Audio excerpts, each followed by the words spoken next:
किसी भी सूरत में सिविलियन पॉलिटिकल वर्कर्स, सिविलियंस के मिलिट्री कोर्ट से जो है वो ट्रायल के हक में नहीं है। कोई भी वकील, कोई भी सियासी कारकुन, आइन पे यकीन रखने वाला कोई शख्स इसको नहीं कबूल कर सकता। ये अदालतें सिर्फ और सिर्फ उन लोगों के लिए होनी चाहिए जो दहशतगर्द हों, जो मुल्क के खिलाफ दहशतगर्दी करें, हथियार उठाएं और बाकायदा किसी दहशतगर्द तंजीम के रुकन हो, या जिस तरह पाकिस्तान के खिलाफ दरअंदाजी होती है जिसके हम सब खिलाफ। बाकी जो मिलिट्री पर्सनल होते हैं उनके वहां ट्रायल्स होते हैं, लेकिन सिविलियंस का इस तरह से उसकी सजाएं मिलना ना पाकिस्तान की डेमोक्रेटिक कल्चर के लिए अच्छा है, ना दुनिया में पाकिस्तान की जो एक इज्जत यानी एक नामी है उसके लिए अच्छा है। क्योंकि आप दुनिया में एक ऐसे मुल्क के तौर पे फिर जाने जाएंगे जहां सिविलियंस को जो है फौजी अदालतों में सजाएं दी जाती हैं। तो बिल्कुल किसी भी सूरत में ये नहीं होना चाहिए और इसको हम चैलेंज करेंगे इंशाल्लाह। लेकिन आप क्योंकि वकील भी हैं, मैं इसी वजह से आपसे सवाल भी पूछ रहा हूं। कहा यह जाता है कि बहुत सारे लीगल प्रेसिडेंट्स पहले से मौजूद हैं, 1970 की दहाई से ये मामलात इसी तरह से चल रहे हैं। तो अगर तब चलते रहे तो अब एतराज क्यों है? गलत काम तो आज से अगर 1000 साल पहले भी था तो आज भी गलत है। ये तो कोई बात नहीं हुई कि अगर आज से 10, 20 या 40 साल पहले कोई गलत काम हुआ है तो हम उसको जायज करार दें। इस बात में तो कोई दो राय नहीं है। तर्ज अमल पे एतराज हो सकता है कि आपको किसी जगह पे एहतजाज करना चाहिए था, नहीं करना चाहिए था, किस तरीके से करना चाहिए था, किसी ने कोई कानून तोड़ा। इसमें तो कोई शक नहीं है ना कि ये लोग दहशतगर्द नहीं थे, ये लोग आम पाकिस्तानी थे जो एहतजाज के लिए गए थे। अब इस पे दो राय हो सकती है कि किसने क्या किया, वो इन्वेस्टिगेशन का मामला है जो कि फिर ट्रायल में वो डिसाइड होता है कि किसने कौन सा कानून तोड़ा। इसी पे तो इमरान खान साहब ने बरमला कहा था कि आप उसकी सीसीटीवी फुटेज हमें दे दीजिए, वो ले आइए, जो अगर हमारा कोई कारकुन इन्वॉल्व है हम उसको अपनी जमात से खुद अपने हाथ से निकालेंगे। लेकिन अली मोहम्मद खान साहब, जो इमरान खान है वो खुद भी ऐसे ट्रायल्स को डिफेंड करते रहे हैं जब उनकी अपनी हुकूमत में ऐसे ट्रायल होते थे। इमरान साहब ये बात हो रही है, ये काउंटर क्वेश्चन हम पे हो रहा है, लेकिन मैं यहाँ पे ये सवाल रखना चाहूंगा कि हमारे दौर में अगर किसी को मिलिट्री कोर्ट से सजाएं हुई हैं तो क्या वो पॉलिटिकल वर्कर थे, किसी एस्टैब्लिश जमात के रुकन थे, या कोई पॉलिटिकल एहतजाज कर रहे थे, या वो दहशतगर्दी पे के उन पे इल्जामात थे। ये अगर बात वाजे हो जाए कि अगर नून लीग या पीपल्स पार्टी या जमीयत उलमा इस्लाम या MQM का कोई ऐसा वर्कर जो किसी एहतजाज में था और वहां कोई कानून टूटा है, तो उसको आप सिविल कोर्ट्स में ले जाएं, उसको ट्रायल करें, अगर उसने गलत किया तो सजा दे उसको मिलनी चाहिए। लेकिन हमारे दौर में मेरी यादाश्त में नहीं पड़ता कि हमने किसी सियासी शख्स को जो है मिलिट्री कोर्ट्स में ट्रायल करवाया हो जो सियासी एहतजाज में। बाकी तो जो देखें दहशतगर्दी करते हैं वो यूनिफॉर्म में थोड़ी होते हैं, वो तो सिविलियन ड्रेस में होते हैं। आम सिविलियंस के जामा में आके आपके जो आर्मी पब्लिक स्कूल का जो अटैक हुआ था या जो बेशुमार अटैक हुए हैं, कोई एक नहीं। अब हम तो पाकिस्तानी कौम तो पिछले 30 साल से दहशतगर्दी का हमारे इदारे, हमारे इंस्टीट्यूशंस, पुलिस, हमारी स्कूल, हमारे बाजार, हमारे मदरसे, उलमा इकराम, सियासी शख्सियात, कोई भी महफूज नहीं है। लेकिन वो जो कर रहे थे वो भी तो सिविलियन जामे में ही थे। लेकिन ये जो लोग हैं इनको आप उससे टैग इसलिए नहीं कर सकते कि ये किसी दहशतगर्दी के लिए तो नहीं आए थे। पॉलिटिकल लोग हैं, सिविलियंस हैं, सिविल सोसाइटी के लोग एहतजाज कर रहे हैं, वो कोई दहशतगर्दी करने तो नहीं आए थे ना। लेकिन अब कहीं ऐसा तो नहीं अली मोहम्मद खान साहब कि इन सजाओं के बाद तहरीक इंसाफ पर दबाव बढ़ रहा है या मजीद अंडर प्रेशर आ रही है पार्टी? नहीं, देखिए इसका असर, अगर मैं कहूं कि असर नहीं है या इसका प्रेशर नहीं है, वो मेरे ख्याल में वो गलत बात होगी। बिल्कुल असर है, क्यों नहीं है। अगर आपके पॉलिटिकल वर्कर्स पे, जिसमें बहुत से लोग आपकी जमात के रुकन हों, उनको सजाएं दे दी जाए मिलिट्री कोर्ट से, उसका असर तो बहरहाल होता है, क्यों नहीं होता। और इसका असर इस जो मज़ाकराती अमल है, क्या आप रहमान साहब नहीं समझते कि इसका असर उस पर भी होगा? मज़ाकराती अमल से इसको ठेस पहुंचेगी। मैं यही तो आपसे मैं यही जानना चाहता था कि हुकूमत कहती है कि अगर तहरीक इंसाफ नाफरमानी की कॉल और मुज़ाकरात इकट्ठे चला सकती है तो फिर ये सजाएं और जो है वो मुज़ाकराती अमल भी इकट्ठा चल सकता है। हो सकता है हुकूमत में कुछ सेगमेंट ऐसे भी हों जो नहीं चाहते मुज़ाकरात हों, ऐसे भी तो हो सकते हैं ना, जरूरी तो नहीं है। ठीक है। कि हमारी तरफ। लेकिन आपके ख्याल में इससे फर्क क्या पड़ेगा? लेट्स से आप अब तहरीक इंसाफ का नुक्ता नजर तो ज़ाहिर बात है आप दे सकते हैं, बतौर पार्टी इन सजाओं को और तहरीक जो मुज़ाकराती अमल है उसको इकट्ठे कैसे देखती है या कैसे देखेगी? देखिए, इसको अच्छा तो नहीं लिया जा रहा ना कि आज ही मुज़ाकराती कमेटी जनाब इमरान खान साहब से मिलने अडयाला जेल जा रही थी, गई थी, और फिर उनको उधर रोका भी गया, और इसी दौरान फिर ये फैसला भी आया, और जो कि मैं समझता हूं कि सेटबैक है किसी भी पॉलिटिकल वर्कर के लिए, किसी भी सियासी जमात के लिए, कि आपके लोग जो हैं, जो आपके वोटर सपोर्टर हैं, आपसे हमदर्दी रखते हैं, कुछ उसमें आपके वर्कर भी हैं, और उनको आप मिलिट्री कोर्ट से सजाएं जो है वो दी जा रही हैं। इसमें क्या दो राय है कि ये लोग दहशतगर्द नहीं थे?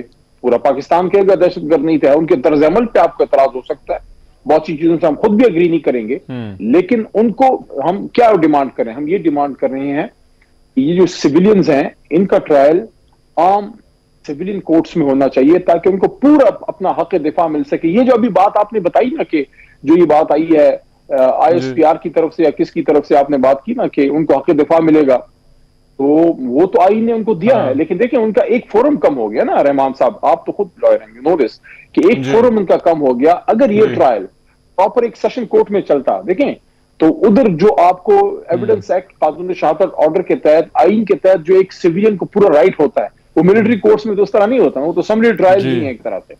तो एक फोरम आपका कम हो गया। यही तो एक मसला था जो भुट्टो साहब के केस में भी था, आपको याद होगा कि उनका एक फोरम उनको भी कम मिला था, उनका भी सेशन में नहीं चला था, डायरेक्ट हाई कोर्ट से फिर सुप्रीम कोर्ट गया था। अगर आपको वो केस आपको थोड़ा सा, लेकिन आप मुज़ाकरात के, अली मोहम्मद खान साहब, आप मुज़ाकरात के हामी रहे हैं, आपने ये कहा है, हमेशा कहा है कि बातचीत होनी चाहिए, लेकिन अभी ये जो इस वक्त माहौल है, आपको लगता है इसमें बातचीत के कुछ प्रोस्पेक्ट्स हैं या इस बातचीत का कोई नतीजा निकल सकता है? नहीं, मैं तो नाउमीद नहीं हूं। मैं परसों एक प्रोग्राम में था, उसमें इरफान सिद्दीकी साहब भी थे, मेरे से पहले उन्होंने गुफ्तगू की। पिछले कुछ अरसे से इरफान साहब काफी हार्ड लाइन ले रहे थे, लेकिन मैंने उनको उस प्रोग्राम में सुना, मेरे ख्याल में आसमा शिराजी साहब का शायद प्रोग्राम था, तो मैंने उनको काफी उसमें उनका टोन बड़ा वो था, डोसाइल था, वो चाह रहे थे, लग ही रहा था कि चाह रहे थे कि मुज़ाकरात आगे बढ़े। तो मैं नाउमीद नहीं हूं, मैं नाउमीद नहीं हूं, लेकिन मैं इस तशवीश का इजहार कर रहा हूं कि ये जो हुआ है, पिछला जो सजाएं आई, ये जो सजाएं आई हैं, तो इससे उस मुज़ाकराती अमल का जो एक फजा जो बन रही थी या जो बनती है, देखें मुज़ाकरात सिर्फ वैक्यूम में नहीं हो सकते कि बाहर लान तान हो रही हो, अंदर कमरे में बैठ के कुछ लोग मुज़ाकरात कर रहे हो। दोनों फरीकों को कुछ ना कुछ माहौल बनाना पड़ता है, ताकि जो लोग अंदर बैठे बात कर रहे हैं उनको कोई कंड्यूसिव एनवायरनमेंट तो मिले ना। ये तो नहीं हो सकता कि आप वहां हमें सजाई भी दें, हम पे आप, अभी जो आपने एक मिनिस्टर साहब की हमें बात सुनवाई है कि जनाब फलाना हो गया, ढमकाना हो गया, अगर इस तरह की बातें होंगी तो फिर हम भी कहेंगे कि प्यारा साजिश केस वाले हमें अमन की बात कर रहे हैं, हमें डॉन लीक्स वाले पाकिस्तान से मोहब्बत की बात कर रहे हैं, इदारों से वफादारी की बात कर रहे हैं, हमें सुप्रीम कोर्ट पे हमला करने वाले जो हैं वो आईन सिखाना चाह रहे हैं। फिर इस तरह के माहौल में फिर इस तरह की अगर बातें होंगी तो फिर कौन से मुज़ाकरात होंगे? तो अगर आपकी देखें, अगर आपकी सीनियर क़यादत मुज़ाकरात, आखिरी बात, सीनियर क़यादत मुज़ाकरात में गई है तो किसी की इजाजत से गई होगी ना। ये जो राना सनाउल्लाह साहब और ये इरफान सिद्दीकी साहब, ये सारे जो मुज़ाकराती अमल का हिस्सा बने हैं, या परवेज अशरफ साहब, ये कोई आप क्या समझते हैं? परवेज अशरफ साहब जरदारी साहब की इजाजत के बगैर जाके बैठ गए? ये जो बैठे हैं ये नून वाले, तो क्या ये मियां नवाज शरीफ साहब की इजाजत के बगैर बैठ गए? हमारे जो बैठे हैं, क्या खान साहब ने इजाजत नहीं दी? तो अगर टॉप लीडरशिप ने इजाजत दी है तो मुझे ये नहीं समझ आती कि फिर मैं अगर फर्ज करें मैं अब यहाँ फुदकना शुरू करूं, मैं तुमको तो इस बयान देना शुरू करूं, तो आपको मेरे पे हंसी आएगी कि यार तेरी सुने कि तेरे लीडर की सुने। नहीं, लोग फिर भी देते हैं बयानात। मैं इसमें देखिए, इसमें एक इंपॉर्टेंट मामला ये है कि 31 तारीख आज तहरीक इंसाफ की, हाँ, तहरीक इंसाफ की आज मुज़ाकराती जो कमेटी थी उसने बात की, उसने कहा 31 तारीख तक हम इसकी एक लॉजिकल कंक्लूजन चाहते हैं। अब आपके ख्याल में एक महीना कुछ दिन इसे कह लें, क्या वाकई ये पॉलिटिकल डायलॉग जो है वो कोई कंक्लूड हो सकता है इस 30-35 दिनों में? ये तो आप 31 जनवरी की बात कर रहे हैं, मैं तो 31 दिसंबर तक अगर आप कहें अगर अली के पास इख्तियार अच्छा। हो और मैं चीजों को चलाऊं, मैं आपको 31 दिसंबर तक रिजल्ट दे दूं। अगर will there is a will there is a way. ये तो अच्छा। कोई नहीं है कि आप बैठ के एक आपने 1 घंटा 2 घंटे की मुज़ाकरात कर ले, फिर आप चले गए जनाब, कोई शादियों पे जा रहा है, कोई गमियों पे जा रहा है, कोई नए कपड़े सिलवा रहा है, कोई जनाब इधर कोई गाँव छुट्टियां मनाने चले गए, फिर आ गए हैं। जब आपकी वो क्या कहते हैं, वो एक आग लगी होती ना सर पे, फिर आप 26 नवंबर आईनी तरमीम का याद करें, फिर आप पूरी पूरी रात बैठ के जो है चीजें जी। पास करते हैं। तो अगर आप इसको नेशनल इंटरेस्ट में समझते हैं कि कौमी मफाद में है कि सियासी इस्तेहकाम आए और ये मामलात हल हों, तो फिर 10-10 दिन की तारीख क्यों है? ये अभी बैठे हैं 23 को मेरे ख्याल में बैठे थे, 23 दिसंबर को बैठे थे मेरे ख्याल में जी। तो जी, दूसरी तारीख जी, उन्होंने दी है जनाबे वाला, अभी फिर 2 तारीख जनवरी दी है, जनवरी। ठीक है ना? 10 दिन का गैप क्यों है? रोज क्यों नहीं बैठ सकते? दिन में 2 बार क्यों नहीं बैठ सकते? रात को 2 बजे क्यों नहीं बैठ सकते? मैं तो काम करने वाला आदमी हूं। मैं तो कहता हूं अगर एक टास्क मिल गया है मुझे, एक टास्क मेरे वजीर आजम इमरान खान साहब ने दिया था, तो PNP वाला मामला कि उनसे अब मुज़ाकरात करें, मामला अफ़वाम तफ़हीम से हल हो। मैं रात को लाहौर चला जाता था, रात को उधर मीटिंग करके आके सुबह असेंबली में, फिर रात को फिर लाहौर। हमने 3 दिन में रिजल्ट दिया, 3 दिन में रिजल्ट दिया हमने। सारे उनके लोग जो है वो रिहा हुए, एक खून फिर नहीं बहा। जब से मुझे टास्क मिला था TLP का, एक शुक्र अल्हम्दुलिल्लाह एक गोली नहीं चली और वो फिर मामला जो है वो अमन से खत्म हो गया। अगर आपने मसला हल करना है फिर उसमें 10-10 दिन की तारीखें नहीं होती भाई, वो फिर सुबह भी बैठते हैं, शाम भी इतना बैठते लंबा हैं। गैप जो है वो नहीं आना चाहिए। ठीक है, लेकिन इसमें लास्टली मुझे एक चीज बताइएगा, अभी ये जो बयानात हम देख रहे हैं और खास तौर पर जो ज्यादा बात हो रही है वो रिचर्ड ग्रेनेल के बयानात पर हो रही है और डोनाल्ड ट्रंप के वो एक क्लोज AD हैं, तो ये हुकूमत इसे कह रही है कि ये तो मुल्की मामलात में मुदाखलत है। अब मुझे इस पर आपका दूसरा मौक़िफ़ भी पता है अमेरिका के हवाले से, लेकिन क्या मुल्की मामलात में ये मुदाखलत है या नहीं आपकी नज़र में? देखें, ऑफिशियली हमने किसी से कोई रिक्वेस्ट नहीं की।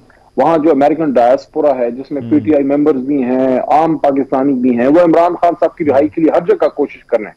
अगर इंसानी हकूक के हवाले से कहीं से कोई सपोर्ट मिलती है, कोई गलत को गलत कह रहा है, तो उसको तो हम डिनाई नहीं कर सकते कि नहीं आप बात ही ना करें। अगर पाकिस्तान में मिलिट्री सजाएं मिल रही है सिविलियंस को, तो दुनिया के आप सिग्नेटरी हैं, आज यूनाइटेड नेशंस की, यूरोपियन यूनियन के सिग्नेटरी हैं कि हम पाकिस्तान में आईन और कानून के मुताबिक मुल्क को चलाएंगे। आपने कमिटमेंट दी है दुनिया को, वो फिर आपको देखते हैं, आपकी बहुत सी इमदादें उस चीज से मशरूत है। लेकिन आप यहाँ देखिए, हुकूमत ये तासुर दे रही है कि अमेरिका का बहुत गैर मामूली इंटरेस्ट है इमरान खान की रिहाई के अंदर।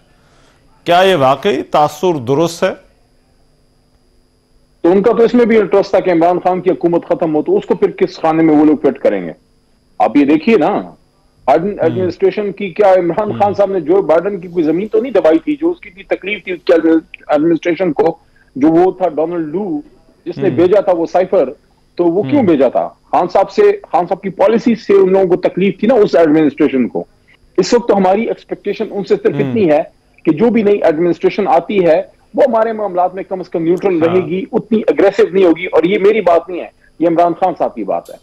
बाकी ये कहना कि इमरान खान साहब की रिहाई में किसी का इंटरेस्ट है, तो जब आखिरी बात, जब इमरान खान वजीर आजम था उसने साबित किया, उसने अपने इक़्तिदार की कुर्बानी दे दी, लेकिन पाकिस्तान की सॉवरेंटी बहरफ नहीं आने दिया। दोबारा भी इमरान खान साहब अगर हुकूमत में आए और ये चॉइस करना पड़ा कि इक़्तिदार या पाकिस्तान की सलामती और सॉवरेंटी, वो इक़्तिदार को फिर एक बार लात मारेंगे, वो फिर पाकिस्तान की सॉवरेंटी के लिए खड़े होंगे। तो अगर किसी का ये ख्याल है कि जनाब उधर से कोई बात होगी है तो इमरान खान कॉम्प्रोमाइज होगा, न जेल के बाहर कॉम्प्रोमाइज था, न जेल के अंदर कॉम्प्रोमाइज है, और न बाहर आएगा, तो इंशाल्लाह पहले से ज्यादा तगड़ा और पक्का होगा। अच्छा, ठीक है, बहुत शुक्रिया अली मोहम्मद खान।